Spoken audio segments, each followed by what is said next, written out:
Hello friends. और आज मैं आप लोगों के लिए लेके आया हूँ हिस्ट्री की क्लास 6 की समरी। और ये बहुत इंपॉर्टेंट है क्योंकि हमारी फाउंडेशन ले करती है सारी हिस्ट्री के लिए। और इन्हें हमें जानना बहुत ज़रूरी है क्योंकि ये क्लास 6 के बच्चों के लिए तो इम्पोर्टेंट है ही है, लेकिन ये हम जैसे अडल्ट्स के लिए भी इम्पोर्टेंट है जो अपनी हिस्ट्री जानना चाहते हैं, और वो सारे लोग जो किसी कॉम्पिटिटिव एग्जाम की तैयारी कर रहे हैं। और आपको सबसे पता है बाप सारे एग्जाम का यूपीएससी। यूपीएससी में हिस्ट्री से बहुत टेक्निकल क्वेश्चंस कई बार आ जाते हैं जिनका हमें पता भी नहीं चलता वो कहाँ से आए हैं। तो आइए उनके बारे में हम लोग एक उसकी छोटी सी समरी देखते हैं और एक एक करके हम लोग सारी क्लास 6 से लेके क्लास 12 की तरफ प्रोसीड करेंगे। चैप्टर वाइज समरी देखेंगे उसकी और एक एक करके उसे कवर करते चलेंगे। तो आइए आज हम लोग शुरू करते हैं अपनी अवर पास्ट।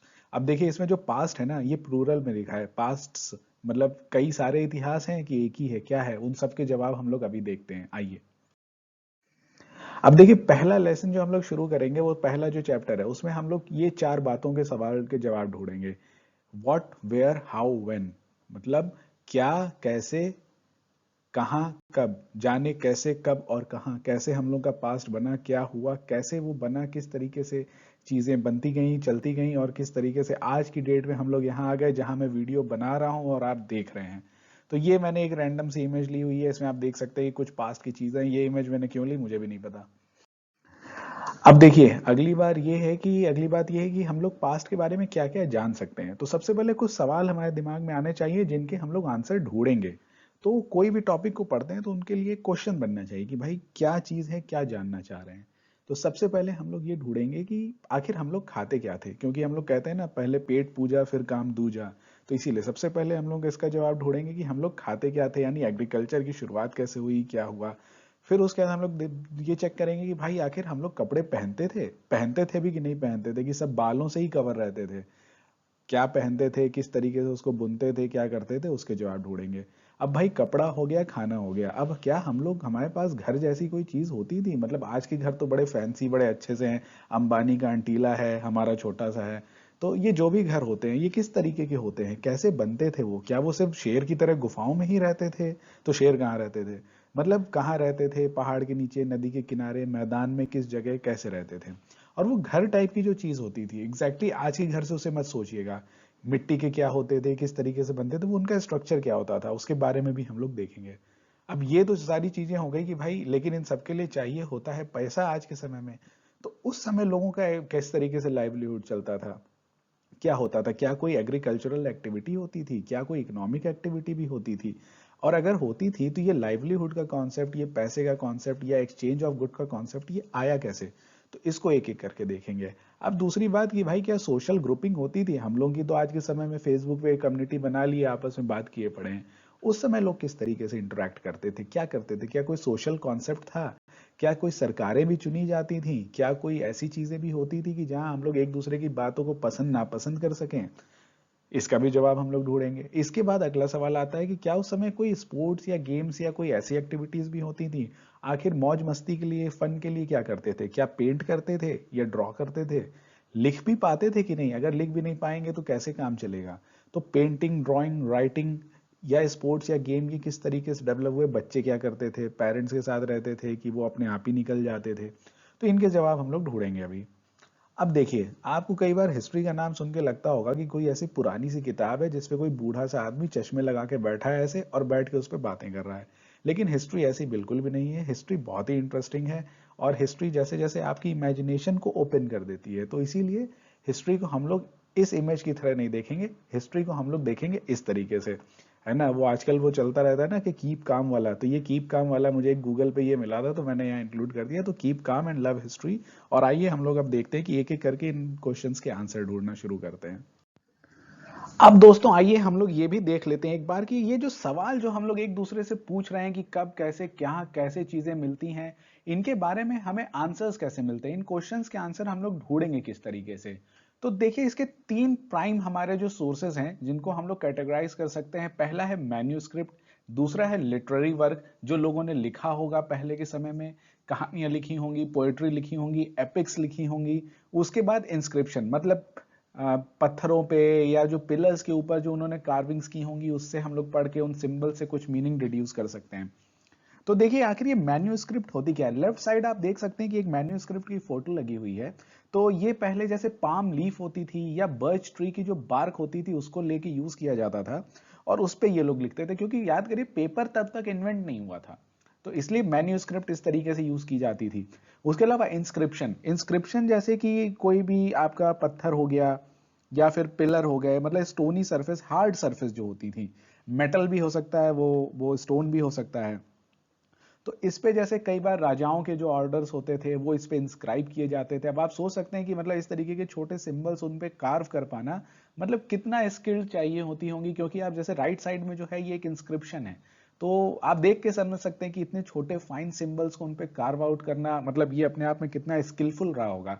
तो इससे हम लोग ये भी पता लगा सकते हैं कि पहले के जमाने में एक तरीके की आर्टिस्ट्री थी, एक तरीके की स्किल्स थी, क्योंकि हमारे पास जो मेजर स्ट्रक्चर्स हैं, चाहे वो हमारे टेम्पल्स हो गए, प्रेयर के स्थान हो गए, या फिर हमारे बुद्धिस्ट आर्किटेक्चर हो गया जैसे कि टूम्स, ये जो आपका स्तूपास वगैरह हो गए, या इंडो इस्लामिक आर्किटेक्चर हो गया, और या फिर आप अगर मूवीज में देखते होंगे तो इंग्लैंड वगैरह में पुराने कासल्स वगैरह थे जो बड़े बड़े स्टोन से बने थे। तो ये ऑल ओवर द वर्ल्ड लोगों ने कुछ कुछ तरीके से जो उनके पास अवेलेबल टेक्नोलॉजीज और रिसोर्सेज थे उससे बहुत आर्टिस्टिक तरीके से अपनी चीजों को अचीव करने की कोशिश की थी। अब हम लोग ने ये देख लिया कि मैन्यूस्क्रिप्ट क्या है और इंस्क्रिप्शन क्या है। उसके बाद देखिए हम लोग के पास एक और बहुत ही इंटरेस्टिंग चीज होती थी, लिटरेरी वर्क। लिटरेरी वर्क धीरे धीरे जब लोगों को देखे कि अपनी उन्होंने जब लाइफस्टाइल धीरे धीरे सेटल करनी शुरू की, या बैठे रहे होंगे कुछ सोच रहे होंगे, ये भी एक क्वेश्चन बनता है कि आखिर क्या दिमाग में आया होगा कि उनको ये लिखा होगा, लगा होगा कि यार हम लोग को जो फील कर रहे हैं या सोच रहे हैं उसको लिखा जाए, मतलब आखिर लिखा जाए वाली प्रोसेस किस तरीके से शुरू हुई होगी। तो मतलब समझ रहे कितना ये इंटरेस्टिंग क्वेश्चन है। इन्हीं सारे क्वेश्चंस का आंसर हम लोग ढूंढते हैं हिस्ट्री में, इसीलिए हिस्ट्री बहुत ही ज्यादा इंटरेस्टिंग है। तो अब आइए थोड़ा सा हम लोग इसी डिस्कशन को आगे बढ़ाते हैं और देखते हैं कि भाई ये तो मुझे पता चल गया कि ये तरीके हैं, ये क्वेश्चंस हैं, लेकिन इनके आंसर्स जो ढूंढता है लैब में, अगर कोई केमिस्ट काम करता है तो उसे हम लोग कहते हैं कि कोई रिएक्शंस वगैरह को स्टडी करता है तो केमिस्ट है। बायोलॉजी के लैब में जो कोई वायरोलॉजी पे या किसी और चीजों पे, सेल्स पे काम कर रहा होता है तो बायोलॉजिस्ट है। ये हमारे जो पुराने इतिहास हैं, ये जो उनकी चीजें हैं उस पे काम करने वालों को क्या कहते हैं। तो देखिए इसमें से दो लोग निकल के आते हैं, एक होते हैं हिस्टोरियंस और दूसरे होते हैं आर्कियोलॉजिस्ट। आर्कियोलॉजिस्ट बहुत ज्यादा फेमस रहे हैं, आपको चाहे इंडियाना जोन्स रहा हो, वो मूवीज सबने देखी होगी। इंडियाना जोन्स जो पुरानी वाली थी उसमें अपने अमरीश पुरी साहब ने भी एक्टिंग की हुई है, तो वो मूवी अगर आपने नहीं देखी होगी तो देखिएगा, आर्कियोलॉजिस्ट वगैरह के लिए बहुत इंटरेस्टिंग है वो। दूसरा ग्रुप होता है अपने हिस्टोरियंस का। देखिए अब होता क्या है, हम लोग जब पास्ट को पढ़ना शुरू करते हैं तो हम लोग पास्ट को जो है पहले हम लोग अपने प्रेजेंट को समझते हैं कि आज अगर हमें किसी के बारे में कुछ जानना होता है तो हम उससे उससे रिलेटेड कोई गूगल सर्च करते हैं। तो गूगल सर्च का क्या मतलब हुआ कि किसी आदमी के बारे में जो चीजें हैं किसी ने लिखी होंगी हम वो जानते हैं, उसका ऑडियो वीडियो देख लेते हैं यूट्यूब पे, या फिर हम लोग ये देख लेते हैं कि उसने भाई क्या काम किया था, उसने कुछ बनाया है, उसने कुछ क्रिएट किया है, क्या किया है। तो इस तरीके से हम लोग उस इंसान के बारे में जानते हैं। तो जब हम लोग पास्ट में धीरे धीरे जाते हैं, साल दर सालों की परतें खोलते हुए जाते हैं और पीछे चलते जाते हैं, तो जो आर्कियोलॉजिस्ट एक वो ग्रुप है जो कि पास्ट में लोगों ने क्या क्या चीजें बनाई होंगी, किस किस तरीके से उनको क्रिएट किया होगा। तो क्योंकि हर चीज की एक प्रोसेस होती है। अब जैसे कि मान लीजिए कंप्यूटर्स की प्रोसेस रही थी कि सबसे पहले बहुत बड़ी बड़ी मशीन्स बनती थी, फिर उसके बाद वो धीरे धीरे कॉम्पैक्ट होना शुरू हुई, फिर आज हमारे हैंड हेल्ड मतलब पीसी हो गया, अपना लैपटॉप हो गया, मोबाइल हो गया, आईपैड हो गया। तो आप देख रहे हैं कि इसका एक सीक्वेंस है, ये कोई रैंडमली एक चीज अचानक नहीं बन के आई, हर चीज ने एक रास्ता दिया था अगली चीज को बनने में। मतलब जो भी नई टेक्नोलॉजीज आती गई, जो भी नई चीजें क्रिएट होती गई, वो पीछे ले की गई कुछ फाउंडेशंस के ऊपर बनी थी। तो अब धीरे धीरे क्या हुआ कि हम लोग इसी चीज को रिवर्स इंजीनियर करते हैं। हम लोग इसी तरह धीरे धीरे आर्कियोलॉजिस्ट जो होते हैं चीजों को एक्सकवेट करते जाते हैं, वो खुदाई के थ्रू करते हैं या बहुत सारी चीजें होती हैं। तो ये जाके ढूंढते हैं कि भाई रिमेन्स ऑफ बिल्डिंग्स हो गई, जैसे कुछ टूटे पत्थर कहीं पे मिल गए, जैसे कि मेहरगढ़ हो गया, इंडस वैली सिविलाइजेशन हो गई, या फिर आपका जो हड़प्पन सिविलाइजेशन हो गई। तो इनके जो रिमेन्स हैं, तो मतलब रिमेन्स ऑफ बिल्डिंग्स, उससे हमें ये आइडिया लगता है कि भाई उस समय की ज्योमेट्री क्या थी। लोगों को क्या ज्योमेट्री के बारे में आइडिया था, क्या लोगों को शेप के बारे में भी आइडिया था, किस तरीके से वो चीजों को अरेंज करते थे। फिर उसके बाद हो गया कि पेंटिंग्स, उन लोगों ने कुछ पेंटिंग्स क्रिएट की होंगी, कुछ भी कार्व आउट किया होगा, जैसे भिमबेटका बहुत फेमस है पेंटिंग्स के लिए। तो स्टोन एज में भी वहां पे लोगों ने कुछ पेंटिंग्स बनाई थी। देखिए पेंटिंग्स बनाने का मतलब है कि इंसान ने अपनी बातों को, अपने सोच को एक्सप्रेस किया, that is why expression is very important. लोगों ने जब एक्सप्रेस किया, दैट मतलब वो एक सिविलाइजेशन का मतलब हम लोगों का एक जन्म शुरू हो गया था, जन्म शुरू हो गया था, क्योंकि लोग अपनी बात को एक्सप्रेस करने लगे थे। फिर जो कुछ स्कल्पचर्स मिले हों, चाहे वो स्टोन के हों, देखिए मिट्टी के स्कल्पचर्स तो मिल पाना कई बार थोड़ा मुश्किल होता है, क्योंकि मिट्टी धीरे धीरे इतने समय में गल जाती है, लेकिन स्टोन के हो गए या मेटल के हो गए, जैसे चोला में एक जो है स्कल्पचर आपको अगर हम लोग पढ़ेंगे तो मिलेगा हम लोगों को, इसी तरह इंडस वैली के कुछ स्कल्पचर्स मिलेंगे, सील्स मिलेंगी, तो वो उनके बारे में भी हम लोग आने वाले लेक्चर्स में देखेंगे। फिर वो एक्सप्लोर करते हैं इन चीज़ों को, एक्सवेट करते हैं, खुदाई करते हैं, सब कुछ करते हैं। ये भी देखते हैं कि यार बोन्स ऑफ एनिमल्स, क्योंकि बोन्स बहुत लंबे समय तक सर्वाइव करती है, क्योंकि बोन्स बनी होती कैल्शियम से, कैल्शियम इनऑर्गेनिक मटेरियल होता है, तो वो बहुत लंबे समय तक सर्वाइव कर लेता है। तो बोन से हमें ये आइडिया लगता है कि क्या हम एनिमल की बोन्स को एज अ वेपन यूज करते थे, कौन से एनिमल्स हमने डोमेस्टिकेट किए थे, किन एनिमल्स के साथ हमारा इंटरेक्शन ज्यादा था, क्या हम उन एनिमल्स को वो हमारे मतलब फूड हैबिट का हिस्सा थे या डेयरी प्रोडक्ट का हिस्सा थे, या हम उन्हें यूज करते थे किसी और काम के लिए। इसी तरह फिर एक और बहुत इंपॉर्टेंट चीज है जो कि बहुत सारे कैटेगराइजेशन में काम आती है, वो है पॉटरी। देखिए पॉटरी क्या है कि आज जैसे हम लोग को अगर खाना बनाते हैं तो खाना रखते हैं हम लोग, खाना बनाने का जो वेसल होता है जैसे कढ़ाई हो गई, कुकर हो गया, और खाना रखने का हो गया जैसे भगोना जिसे हिंदी में कहते हैं, या कोई भी मतलब जैसे कि हमारी कटोरियां हो गई, तो ये आज तो हम लोग मेटल का या सिरेमिक का या फैंसी फैंसी तरीके का कांच का यूज करते हैं, लेकिन पहले ये चीजें मिट्टी की बनती थी, टेराकोटा के। तो वो जो पॉटरी थी उसका स्ट्रक्चर, उसको यूज करना, उस पर किस तरीके से लोग डिजाइन करते थे, ये हमें बहुत इंपॉर्टेंट क्लूज देते हैं कि किस किस तरीके से चीजें आगे बढ़ी होंगी। तो ये सारे जो सोर्सेज हैं, ये सारे जो मैंने लिस्ट आउट किए हुए, इनके अलावा बहुत सारे आप इनको गूगल करके भी पढ़ सकते हैं, देख सकते हैं। तो ये सारे सोर्सेज आर्कियोलॉजिस्ट इकट्ठा करते हैं, और फिर उसके बाद वो इंडियाना जोन्स की तरह और शर्लॉक होम्स की तरह उस पर अपनी पूरी लॉजिक, रीजनिंग, डिडक्शन सब लगाते हैं, और हम लोग ये अनकवर करने की कोशिश करते हैं कि उस समय क्या हो रहा होगा। मतलब हम लोग एक तरीके से पास्ट को इन्फर करने की कोशिश कर रहे हैं प्रेजेंट एविडेंस के साथ। तो आप समझ सकते हैं कि अपने आप में भी किसी डिटेक्टिव स्किल्स या डिटेक्टिव मूवी से कम नहीं है। अगर इसको इंटरेस्टिंगली आप लोग पढ़ें और देखें तो आपको मजा आ जाएगा। अब तो ये आर्कियोलॉजिस्ट की बात हो गई, तो कहे भाई ये हिस्टोरियन कौन सी चिड़िया है, ये क्या करते थे? अगर आर्कियोलॉजिस्ट ही ये सारे काम करते हैं तो हिस्टोरियन क्या करते हैं? देखिए हिस्टोरियन एक तरीके के स्कॉलर्स होते हैं जो पास्ट को स्टडी करते हैं, इनका काम होता है क्रिटिकल एनालिसिस भी करना। आर्कियोलॉजिस्ट का काम होता है एविडेंस कलेक्ट करना, उससे चीजों को इन्फर करना। हिस्टोरियन का काम होता है वो जो चीजें आ रही हैं, जो भी इंफॉर्मेशन इनके पास आ रही है, चाहे वो मैन्यूस्क्रिप्ट्स के थ्रू आ रही हो, इंस्क्रिप्शंस के थ्रू आ रही हो, या आर्कियोलॉजी के थ्रू। देखिए हिस्टोरियंस का जो सोर्स है इंफॉर्मेशन का, वो बहुत ज्यादा रिलाई करते हैं रिटन वर्क्स पे। इसीलिए हिस्ट्री को कई बार हिस्ट्री और प्री हिस्टोरिक पीरियड और हिस्टोरिक पीरियड में जो है क्लासिफाई किया जाता है कि हिस्टोरिक वो है जहां से हमें रिटन एविडेंसेस मिलना शुरू हो रहे हैं, प्री हिस्टोरिक वो है जहां पे रिटन एविडेंस नहीं मिलते हैं। तो हिस्टोरियंस जो हैं ये वो स्कॉलर हैं जो इन्फॉर्मेशन हमें मैन्यूस्क्रिप्ट, इंस्क्रिप्शन, आर्कियोलॉजी के साथ मिलती है, उसको देखते हैं, उस पर डिस्कशन करते हैं, उस पर चर्चा करते हैं, और हमें जो है एक पास्ट की इमेज बना के देते हैं। अब मैं आपको एक सजेशन दूंगा कि आप थोड़ा सा अपने गूगल को यूज करें और आर्कियोलॉजिस्ट क्या क्या काम करते हैं, फेमस आर्कियोलॉजिस्ट कौन कौन से रहे हैं इंडिया के, हिस्टोरियंस इंडिया के कौन कौन से फेमस रहे हैं, और कौन कौन से फेमस हिस्टोरियन वर्ल्ड के रहे हैं, ये दोनों के डोमेन ऑफ वर्क क्या है, इस पे थोड़ा सा आप गूगल करें, सर्च करें, कुछ इमेजेस सर्च करें, कुछ वीडियोस देखें, बहुत मजा आएगा। और वो पढ़ने का इसको ज्यादा अच्छा तरीका होगा, क्योंकि अभी हमें बेसिकली एक हिस्ट्री के लिए एक एप्टीट्यूड भी डेवलप करना है। क्योंकि कई बार क्या होता है कि हिस्ट्री को हम लोग ऐसे देखते हैं कि बस वो यार फैक्ट फिगर है, ये रट लो, वो रट लो, ये डेट वो डेट, और हमें लगता है कि यार ये है क्या आखिर। लेकिन हिस्ट्री एक बहुत अच्छी स्टोरी है। ये हिस्टोरी हमारी है, हमारी और आपकी। ये किसी और की हिस्ट्री नहीं है, ये किसी और की कहानी नहीं है। ये वो कहानी है जिसने मुझे आज यहां तक पहुंचाया, जिसने आपको यहां तक पहुंचाया। हमारे आसपास जितनी चीजें हैं वो यहां कहां से निकल के आई, कैसे आई, उसका जवाब हमें हिस्ट्री की ही परतों में मिलता है। तो इसीलिए इसमें एक डीप डाइव लगाना मतलब इन जनरल भी बहुत जरूरी है, और ये बहुत इंटरेस्टिंग है। तो आइए इस डिस्कशन को थोड़ा सा और आगे बढ़ाते हैं। अब देखिए हिस्टोरियंस और आर्कियोलॉजिस्ट, तो एक मैं आपको इमेज दिखाता हूं कि आर्कियोलॉजिस्ट की। देखिए आर्कियोलॉजिस्ट वो हैं हैं जो एक्सकवेट करते हैं, डिगिंग करते हैं। जैसे आप ये देख सकते हैं कि ये एक मैडम हैं जो कि एक्सकवेशन वगैरह कर रही हैं। एक आप देख सकते हैं कि इसमें एक स्केलेटन मिल रहा है जो कि, और इनके पास कुछ इक्विपमेंट्स हैं, उसको देख रहे हैं आप। इनके हाथ में एक टूल है जो ब्रश जैसा है, तो बहुत फाइनली वो उसमें से धीरे धीरे लेयर्स हटा रही हैं।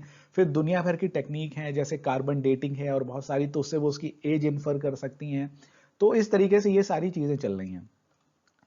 अब ये तो आर्कियोलॉजिस्ट ने काम कर लिया कि भाई मैंने ये ढूंढा, ये चीजें मुझे मिली, इस एज से बिलोंग करती हैं, ये एविडेंसेस हैं। अब हमारे आते हैं हिस्टोरियन। देखिए हिस्टोरियन करते क्या है। मुझे हिस्टोरियन को सम अप करने के लिए एडवर्ड कार्ल साहब की एक ये कोट मिली थी। तो ये बहुत इंटरेस्टिंग कोट है। तो ये कहते हैं कि function of the historian is neither to love the past nor to emancipate himself from the past. मतलब उसका ये काम नहीं है कि वो इतिहास से एकदम प्यार करने लगे या अपने आप को इतिहास से एकदम अलग कर ले, आजाद कर ले, लिबरेट कर ले। बट उसका काम है to master and understand it as the key to the understanding of the present. ये उसका काम है, उसे मास्टर करना, उसे समझना, क्योंकि ये बहुत बड़ी की है, ताकि इससे हम प्रेजेंट को भी समझ सकते हैं। मतलब अपने प्रेजेंट को हमें अच्छे से समझने के लिए अपने पास्ट के बारे में हमें बहुत अच्छे से जानना चाहिए। तो इसलिए ये एडवर्ड कार्ल साहब की कोट है, इसको आप लोग यूज भी कर सकते हैं। ऐसी बहुत सारे हिस्टोरियन रहे हैं, बहुत सारे फिलोसफर हैं जिन्होंने इस तरीके की बेहतरीन कोट्स दी है। कई बार मुझे लगता है कि किसी सब्जेक्ट के इंसाइट के लिए अगर आप कुछ अच्छी कोट्स पढ़ें तो आपको उस सब्जेक्ट के बारे में एक, मतलब होता है ना, एक इंट्यूशन डेवलप हो जाता है, एक जस्ट डेवलप हो जाती है। एक कोट हम लोग और भी देखेंगे। देखिए ये जॉर्ज संतायन साहब हैं, इनका ये एक फिलोसफर रहे हैं। ये बहुत फेमस इनकी कोट है कि those who can not remember the past are condemned to repeat it. ये देख सकते हैं कितनी इंपैक्टफुल है। जो लोग अपने पास्ट को नहीं याद रखते हैं वो उसे बार बार रिपीट करते हैं। लेकिन ये कहने का मतलब ये नहीं है कि हम लोग सिर्फ अच्छी चीजें नहीं, बहुत सारी बुरी चीजें भी रिपीट करते हैं। इतिहास से कुछ अच्छी चीजें हैं तो, लेकिन बहुत सारी बुरी चीजें भी हैं जो कि हमें ये बताती हैं कि हमें ये नहीं करना है। इसलिए भी हमें अपने पास्ट के बारे में जानना बहुत ज्यादा जरूरी है। अब एक चीज इसमें और निकल के आती है। इस जो बुक का टाइटल है वो पास्ट नहीं है, मैंने आपको स्टार्टिंग में भी बताया था, उसमें प्लूरल है, पास्ट्स। तो ये प्लूरलिटी का मतलब क्या है? देखिए दोस्तों, इसमें जो प्लूरलिटी है उसका मतलब ये है कि जो हमारा पास्ट होता है वो सबके लिए सेम नहीं होता है। भले ही हम लोग एक एरिया में, एक लोकेलिटी में रह रहे हो, एक रीजन में रह रहे हो, लेकिन वो सबके लिए सेम नहीं है। अगर मान लीजिए कोई इंडिया में है, कोई अफ्रीका में है, तो ये हमें पता है कि भाई ज्योग्राफिकल एरिया का डिफरेंस है, अलग कॉन्टिनेंट्स हैं, तो उसका पास्ट जो होगा वो थोड़ा अलग होगा, काफी अलग होगा, थोड़ा अलग होगा, और हम लोग का उससे भी थोड़ा अलग होगा। लेकिन जो हम लोग इंडिया में मान लीजिए कि एक ही रीजन में साथ रह रहे हैं, तो हम लोग का पास्ट क्या सेम होगा? क्या हम लोग का, लेकिन इस सवाल का जवाब ढूंढने के लिए पहले हम लोग एक और क्वेश्चन करते हैं, क्या हम लोग का प्रेजेंट भी सेम है? जैसे आज आप लोगों को पता होगा कि लॉकडाउन का टाइम चल रहा है, कोरोना पैंडेमिक फैला हुआ है। तो इसी में आप देख लीजिए कि present of an IT engineer is not same as the present of a doctor. जो प्रेजेंट आईटी इंजीनियर है वो, उसका प्रेजेंट इस समय वर्क फ्रॉम होम है, वो घर से काम कर रहा है, उसके साथ अलग सेट ऑफ इश्यूज हैं। लेकिन इसी तरह एक डॉक्टर है, जो डॉक्टर का प्रेजेंट वो बहुत अलग है, उसके लिए कई सारे इश्यूज हैं, वो स्क्रीनिंग भी कर रहा है, लैब में भी काम कर रहा है, पीपीईस पहने हुआ है, इतना बड़ा बर्डन है उसके ऊपर। पूरी, मतलब पूरी सिविलाइजेशन हमारी इस समय डॉक्टर्स के ऊपर निर्भर कर रही है कि वो किस तरीके से इस पैंडेमिक को डील करते हैं। तो जब प्रेजेंट हमारा सेम नहीं है तो हमारा पास्ट भी सेम नहीं हो सकता। जो मान लीजिए कि जैसे जो कॉमन मैन थे उस समय, याद करिए जो प्रजा होती थी जिसे कहा जाता था, जो प्रजा है उसमें जो आदमी हैं, औरतें हैं, सैनिक हैं, कुछ आपके दुकानदार होंगे, कुछ बिजनेसमैन होंगे, कुछ पुजारी होंगे, कुछ बहुत गरीब लोग होंगे जो हर तरफ रहते होंगे, कुछ किसान होंगे जो उस समय किसानी करते होंगे। उनका जो पास्ट होगा वो बहुत अलग होगा जो राजा रानियां होते थे, जो बड़े बड़े रजवाड़े होते थे, क्योंकि हर किसी का उस समय, जो उस समय के हिसाब से उनकी प्रेजेंट सिचुएशन अलग अलग रही थी। तो उनकी प्रेजेंट सिचुएशन जो उस टाइम की थी, अगर आज हम उसे एनालाइज कर रहे हैं तो हमारे लिए वो पास्ट है। तो उनकी उस समय में जो प्रेजेंट सिचुएशन अलग थी, तो आज जाहिर सी बात है कि उनके पास्ट भी बहुत अलग अलग होंगे। इसीलिए इसको प्लूरल कहा जाता है, पास्ट। हमारे पास्ट कितने तरीके के थे, क्योंकि वो सबके लिए अलग अलग थे। अब देखिए एक बहुत इसमें और इम्पॉर्टेंट बात है कि जो नॉर्मल लोग थे, आम आदमी, वो कभी भी अपनी एक्टिविटीज को बहुत रिकॉर्ड नहीं करते थे। वो, उनके पास इतना टाइम रहता हो नहीं रहता हो, कभी कुछ लिख दिया, कभी किसी ने कुछ पेंट कर दिया, पर रेगुलर रिकॉर्ड्स नहीं थे। लेकिन किंग्स जो होते थे, किंग्स रॉयल्टीज जो होती थी, उनके यहाँ आपने सुना होगा कि जैसे पोएट्स भी होते थे, पेंटर्स भी होते थे, सब लोग होते थे, पूरा दरबार लगता था उसमें। आपने मूवीज में देखा होगा, पुरानी ग्लैडिएटर हो गई या कोई भी मूवीज जो अपनी जो है जो हिस्ट्री पे बेस्ड मूवीज हैं, उन पे आप लोग देखेंगे तो उनकी पूरी एक बड़ी बड़ी पूरी पैनल होते थे, काउंसिल होती थी, उसमें कई सारे लोग होते थे, कुछ गाना बजाते थे, कुछ लोग डांस करते थे। तो उसमें बहुत सारे लोग थे, तो वो किंग की चीजें, जो किंग क्या ऑर्डर कर रहा है, किंगडम्स कौन कौन सी लड़ाई लड़ रहे हैं, किस तरीके से डेवलप कर रहे हैं, उनकी जो एक्टिविटीज थी वो ज्यादा रिकॉर्ड हुई। तो इसीलिए जो किंग्स और किंगडम्स की जो हिस्ट्री है वो हमारे पास ज्यादा है एज अ कॉमन मैन की हिस्ट्री के, और उनके पॉइंट ऑफ व्यू से ही हम लोग हिस्ट्री को समझते हैं। तो ठीक है दोस्तों, हम लोग ने इस तरीके की बातों को क्लियर कर लिया। ये हमारा एक रफली चैप्टर 1 था, इसके अंदर कुछ इस तरीके के आइडियाज डिस्कस किए गए थे। इसके अलावा चैप्टर 1 में एक और टॉपिक है आपका, कि वो उसमें ये बात होती है कि डेट्स किस तरीके से हम लोग डिसाइड करते हैं, उनकी मीनिंग क्या होती है। और उसके अलावा चैप्टर 1 में एक टॉपिक और भी है कि जो जमीन है हमारी, भारत जो जमीन है या इंडिया जिसे कहते हैं, उसका नाम किस किस तरीके से, कौन कौन से कैसे पड़ा था, क्या हुआ था। और उसके अलावा एक चीज और भी है कि हम कहाँ रहते थे, उसमें उन्होंने नर्मदा रिवर के बारे में कहा है, सुलेमान और कीर्थर हिल्स के बारे में भी कहा है। तो उसके बारे में भी हम लोग पढ़ेंगे, लेकिन मुझे लगता है कि उसके बारे में हम लोग जब नेक्स्ट चैप्टर में पढ़ेंगे तो ज़्यादा अच्छा रहेगा, क्योंकि इस पूरे जो इंट्रोडक्टरी चैप्टर का मेरा पर्पस था कि आपको इसके बारे में एक फील देना, एक इंट्यूशन देना, तो मुझे लगता है कि वो आपको पसंद आया होगा। तो हम लोग अगले लेक्चर में मिलते हैं, और तब तक के लिए आई होप कि आप इस चैप्टर को पढ़ें, थोड़ा हिस्ट्री के बारे में खुद भी सर्च करें, and have fun by the way. चलो, see you in the next class, bye bye.